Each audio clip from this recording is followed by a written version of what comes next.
the United States has been taken advantage of for 40 years.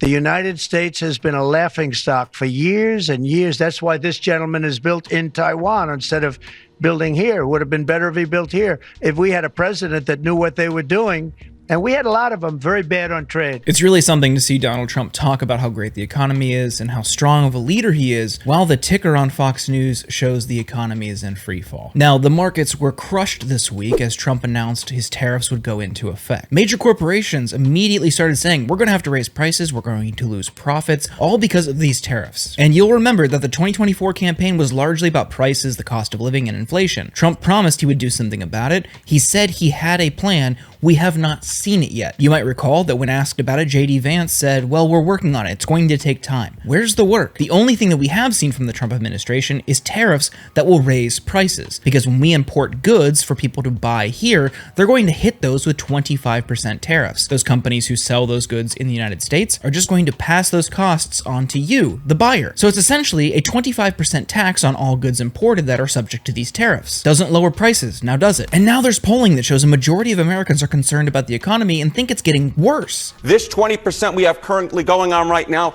is fewer Americans saying the economy is excellent or good than at any point during Trump's first term. This is not a good sign, Kate Baldwin. J.D. Vance said last week, you got to give them time, even though that's not what they promised in the campaign. They said they bring prices down day one. But what is the view of the future economy then? Yeah, so this is the current economy. How about the future economy? Is the economy getting worse or better? And all I can say is yikes. Yikes. Again, compare it to where we were in the first term at this point, April of 2017, 53%. The majority said it was getting better. How about now in February of 2025? The majority say it's getting worse. But don't worry. A successful, experienced businessman, Donald Trump, is in charge. For 4 straight years, I fought for American workers like I would fight for my own family.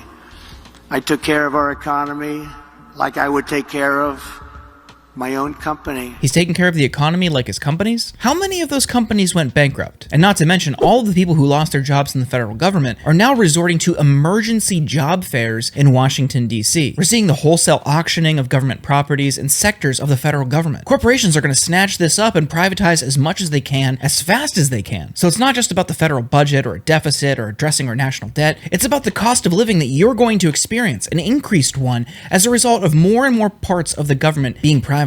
But the right can't take responsibility for that. They have to have an excuse and they have to spin it. So here they are blaming Biden and the remaining remnants of the Biden slumping economy. What's left of the Biden economy is slumping so badly. It's just slumping. This is the legacy of the Biden economy.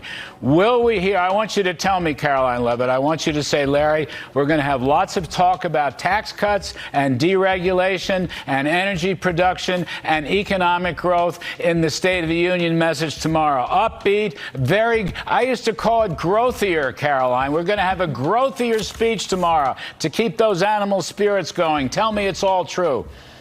It's all true, Larry. I can confirm the president is going to talk about his economic agenda. And truly, this administration is working around the clock to bring down the cost of living for the American people, to deregulate the regulations that Joe Biden put on every industry across the board. And, you know, tax cuts are a huge priority for this president. By that measure, Trump's success in 2017 is a direct result of Obama's presidency. Is that right? Or does it only go one way? Because that's sure what it seems like. And the flashpoint in all of this has often been egg prices. You're seeing increased prices for eggs as a result of the avian flu. Trump's team doesn't seem prepared to actually combat that, do anything about it, or address those rising prices, but the Secretary of Agriculture has some good advice for all of us. Well, I have chickens in my backyard. Sean started that. Yes. And yesterday I went out. They just started laying. And yesterday I got 5 eggs.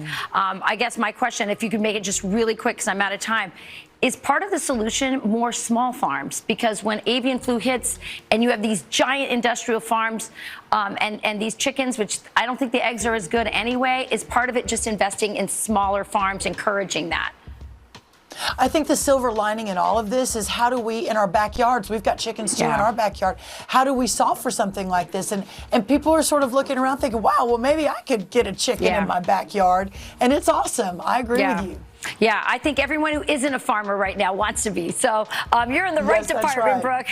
You heard her. Just get some chickens in your backyard. How hard could that be? Don't worry about paying $10 for a dozen anymore. You have a chicken in your backyard. Want more eggs? Just get more chickens. How expensive could that be? And while they've tried to spin it, while they've tried to distort the facts or reality to mislead people about the effects of these tariffs, Trump's advisors kind of admit that they are going to raise prices, but you're just going to be okay with it. Why won't the tariffs, if they're raised, create inflation? And to that you say? Well, Laura, you know, during the great inflation of 22, 23, all we heard was that it was transitory. The ultimate transitory hit is if prices go up, and I'm not sure they will, that because a huge amount is absorbed by the currency, big amount is absorbed by the foreign producer. But if they do, we could see a one-time slight increase, and it would be very slight. And vis-a-vis inflation, relative to everything else President Trump is doing, lowering energy costs, deregulating, and common sense policies, inflation is going to go down overall. Well, if other countries retaliate, prices may go up. This is the Wall Street Journal's point. And we've heard Republicans claim that Americans are going to be okay with higher prices. Again, after an entire election cycle where they insisted that this was the one reason they wanted Biden out. Now all of a sudden those high prices and that inflation is going to get even worse. And they're running scared because they know deep down that their voters and Americans all over don't want this. They don't want to get into a trade war with our neighbors. And they certainly don't want to be paying higher prices when they don't have to. And we've seen clip after clip of Republican legislators getting run out of their own town halls. It's gotten so bad that Republican leadership is telling Republicans not to have any more town halls. So here's what you can do. Write this number down. 202-224-3121. That's the number for the Capitol switchboard. If you live in a Republican district or you have a Republican senator, call them and demand that they have a town hall. They work for you. And if you don't live in a red area, share this video with a friend and have them call. It's going to take all of us to put pressure on these Republicans to break this MAGA control of our government and ultimately create a more equitable and level playing field in our economy.